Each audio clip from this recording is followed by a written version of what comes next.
श्रीलंका में Ceylon electricity board CEB के अध्यक्ष एमसीसी फर्डिनेंडो ने प्रधानमंत्री मोदी पर दिए गए एक बयान के लिए बिना शर्त माफी मांगी है। एक बयान जारी कर उन्होंने कहा कि सीओपी मीटिंग में वह भावुक हो गए थे, जिस कारण उन्होंने झूठ बोल दिया था। नए बयान में उन्होंने कहा कि पीएम मोदी को लेकर उन्होंने जो कहा वह उसे वापस ले रहे हैं। श्रीलंका सीईबी के अध्यक्ष ने आखिर क्या कहा जिससे उसे माफी मांगनी पड़ी?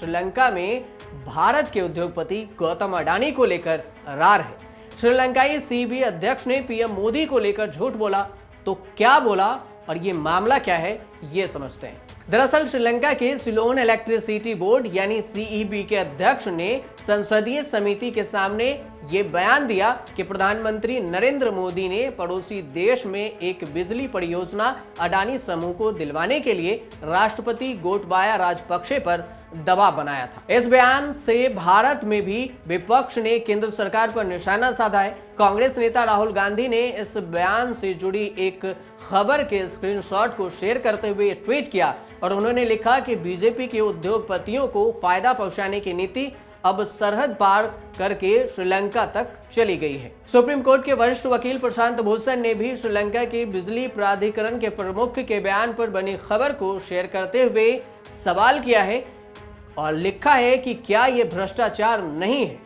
सीईबी के संसदीय पैनल के सामने गवाही दी गई थी कि उन्होंने श्रीलंका के राष्ट्रपति गोटबाया राजपक्षे ने बताया था कि पीएम मोदी ने अडानी ग्रुप को 500 मेगावाट की विंड एनर्जी प्रोजेक्ट देने पर जोर दिया था। ये बात 11 जून को कही गई थी। हालांकि इसके एक दिन बाद ही विवाद बढ़ता देख 12 जून को सीईबी अध्यक्ष ने यह बयान वापस ले लिया। श्रीलंका के राष्ट्रपति गोटबाया राजपक्षे ने भी इन आरोपों को खारिज कर दिया।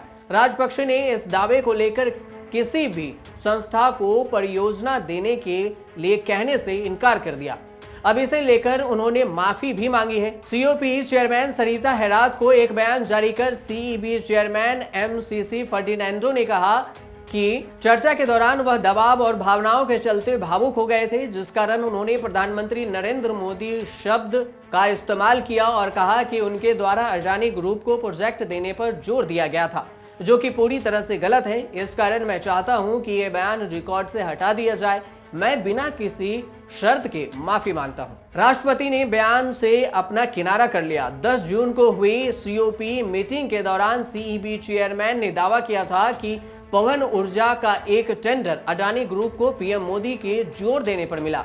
उन्होंने कहा कि राष्ट्रपति गोटबाया राजपक्षे ने उन्हें ये बताया था। इस बयान के तुरंत बाद श्रीलंका के राष्ट्रपति गोटबाया राजपक्षे ने 11 जून को इन आरोपों का खंडन किया। राजपक्षे ने ट्वीट कर लिखा कि उन्होंने किसी भी समय किसी भी संस्था या व्यक्ति को पवन ऊर्जा का टेंडर देने के लिए नहीं कहा है। उन्होंने ट्वीट करते हुए आगे लिखा कि संसदीय समिति के सामने मन्नार विंड पावर प्रोजेक्ट को लेकर सीईबी चेयरमैन को बयान को मैं सिरे से खारिज करता हूं। यह प्रोजेक्ट किसी खास व्यक्ति या उद्योग को ध्यान में रखकर नहीं दिया गया है। मुझे भरोसा है कि इस संबंध में विश्वसनीय चर्चा की जाएगी। श्रीलंका लंबे समय से गंभीर आर्थिक संकट में डूबा हुआ है। वहां खाने पीने के सामान और पेट्रोल डीजल जैसी बुनियादी सुविधाएं भी लोगों को मुश्किल से मिल रही है। संकट के इस समय में भारत श्रीलंका को आर्थिक मदद दे रहा है। तो अब समझते हैं कि क्या अडानी समूह को परियोजना देने से नाराज हैं श्रीलंकाई।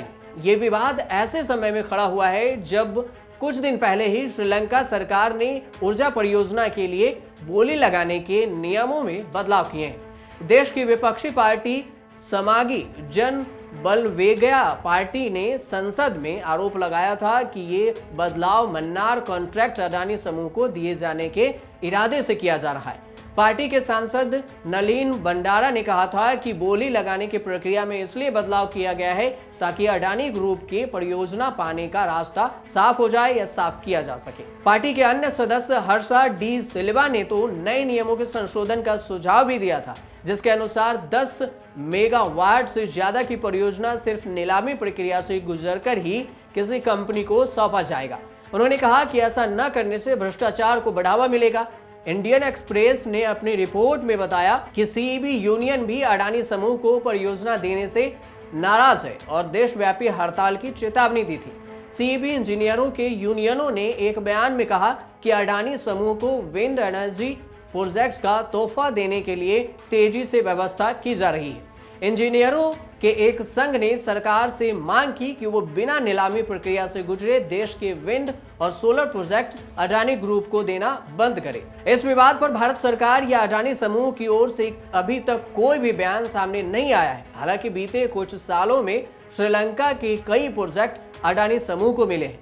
बीते साल ही कोलंबो पोर्ट के वेस्टर्न कंटेनर टर्मिनल को बनाने और संचालन का कॉन्ट्रैक्ट भी अडानी ग्रुप को मिला है। ये पोर्ट रणनीतिक रूप से भी अहम माना जाता है। अंग्रेजी अखबार द हिंदू की रिपोर्ट के अनुसार से अडानी समूह ने मन्नार जिले और किली नोची के पुनेरियन इलाके में अक्षय ऊर्जा की 2 परियोजनाएं शुरू करने को लेकर श्रीलंका सरकार के साथ मेमोरेंडम ऑफ अंडरस्टैंडिंग एमओ पर हस्ताक्षर किए थे।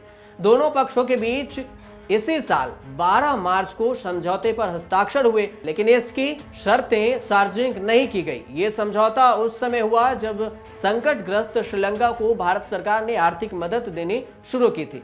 इस समझौते पर पारदर्शिता न होने को लेकर श्रीलंका में बड़े स्तर पर इसकी आलोचना भी हुई थी। लेकिन अब अडानी और पीएम मोदी को लेकर झूठे बयानबाजी से श्रीलंका में एक बार फिर से चर्चा है और भारत में भी विपक्षी दल इसकी चर्चा तेज कर दिए हैं और निशाना भी साध रहे हैं। आप देखते रहिए न्यूज़ तक।